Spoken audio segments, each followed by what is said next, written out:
Isinagawa sa kauna-unahang pagkakataon ang Honors Assembly ng City of Malabon University. Higit 2,000 estudyanteng pasok sa Presidents at Dean's List ang pinarangalan sa naturang seremonya. Narito ang report ni Carlo Luis Candelaria.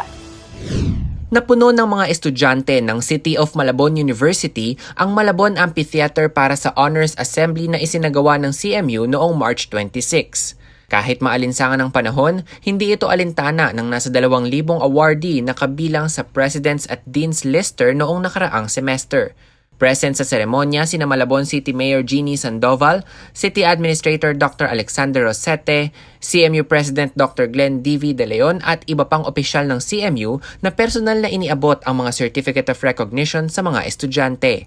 Lubos ang papuri ni Mayor Sandoval sa mga mag-aaral ng CMU na pinarangalan sa naturang event. Today, we recognize their achievements, their dedication and hard work.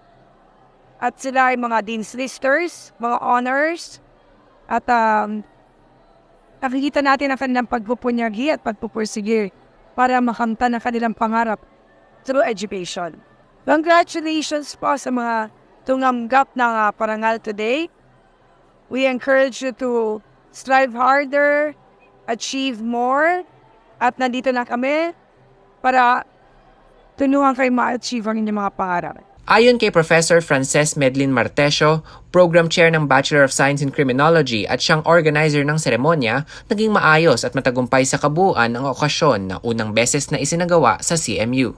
With regards to the preparations naman, hindi ma-achieve ito kung walang help ng ating university officials and also our students. Nagpapasalamat ako kasi may mga ganitong event to represent our university na meron tayong mga achievers na mga estudyante. Ang mga estudyanteng pinarangalan, proud sa natanggap nilang pagkilala. Sulit daw ang kanilang pagsisikap na mapabilang sa Presidents at Dean's Lister. As presidential lister ngayong semester is I'm shocked talaga, but at the same time, fulfilled and satisfied na lahat ng struggles and sacrifices ko was all worth it. Naging grateful po ako. Siyempre, ngayon lang po natin uli nabalik yung President Lister and Dean's Lister sa ating university.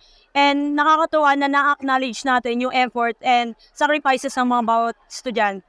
Super happy po kasi kasama po ako sa isa sa mga Dean Lister po and super happy ko din po kasi meron po akong mga supportive friends. Sobrang na-proud ako sa sarili ko.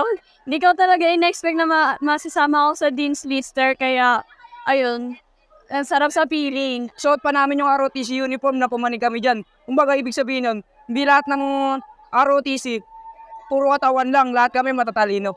May mensahe naman si Dr. William D.C. Enrique, Vice President for Academic Affairs ng City of Malabon University para sa lahat ng mga estudyante ng CMU. For those who received their award today, ang mensahe ko ay patuloy silang mag-aral at sana next sem uli magkita-kita tayo dito. At sa mga hindi naman pinalad na maisama para dito sa ating awarding ceremony, hopefully by next sem, during our celebration, sana makasama sila. Alam natin maraming matatalinong estudyante ang CMU. Ipinapakita lamang ng mga ganitong seremonya na kinikilala ng CMU ang husay at talino ng mga estudyante na siyang tatak ng isang tunay at karapat-dapat na eskolar ng Malabon. Para sa CMU iConnect, Carlo Luis Candelaria, konektado para sa kabataang Malabuenyo. Manatiling konektado sa mga kaganapan sa loob at labas ng ating pamantasan.